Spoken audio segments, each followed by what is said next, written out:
कवने बाने उपजे सो परिया, कवने बाने नरिया, कवने बाने नरिया लो।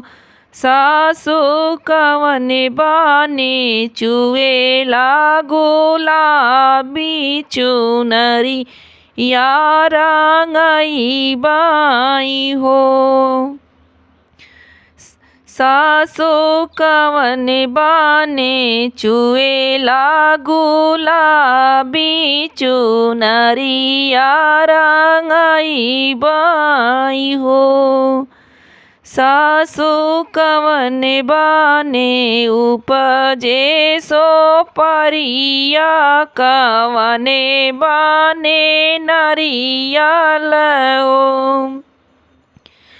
मोरी सखिया सैया बाने उपजे गुलाबिया चुनरी, हमारा गई बचू नरी, हमारा गई बाई हो।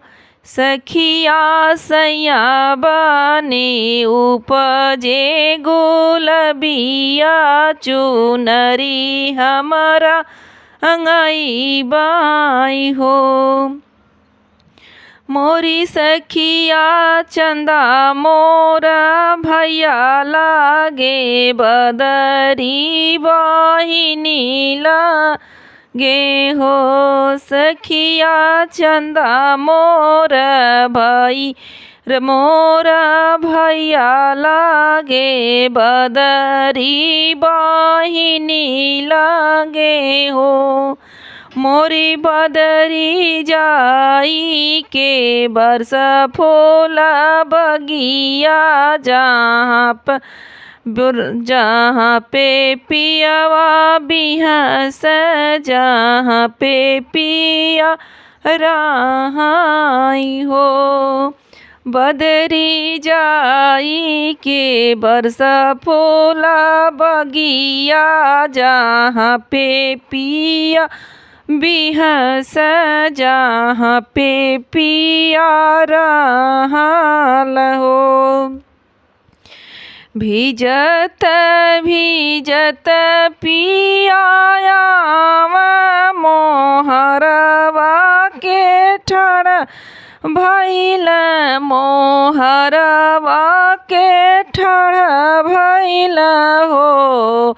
मोरी धनिया खोली दे तू चंदन के वड़िया, भीतर होई जाइत हो। मोरी धाना खोली दे तू चंदन के वड़िया, भीतर होई जाई, भीतर चली तीन हो। एतनी वाचन धाना सुनलित, झझ की के ठाढ़ भैली, झझ की के ठाढ़ भैली हो। राजा बीती गईल दिन दुपहरिया,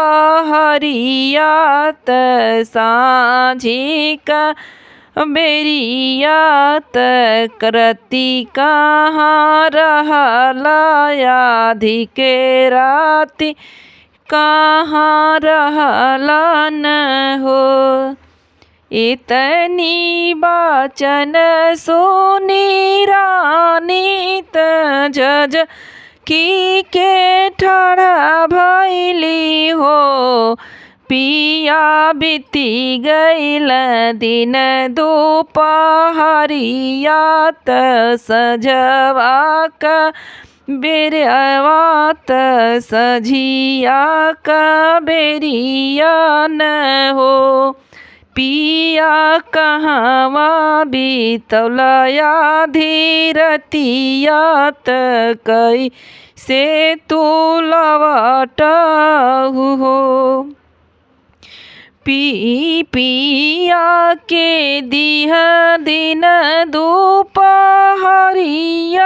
भोजन साझी बेरिया भोजन साझी बेरिया तपनवा कबीरवा तपनवा कबीरवा न हो धाना के हो के से जियालो ओ भाईली मानही मन मुस्कान मानही मन मुस्कान न हो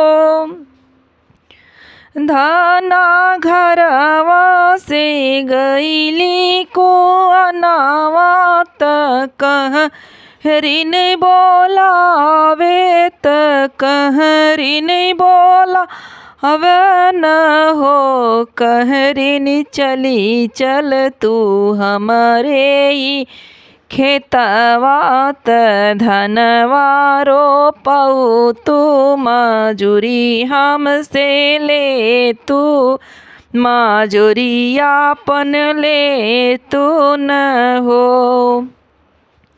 धाना घरवा से चल धाना घरवा से गईली कुआनावा कहरिनी बोलावे कहरिनी बोलावे कहरिनी चली चल तू हमारे ही खेतावा धन वारो पाऊ तू मजूरियापन ले तू न हो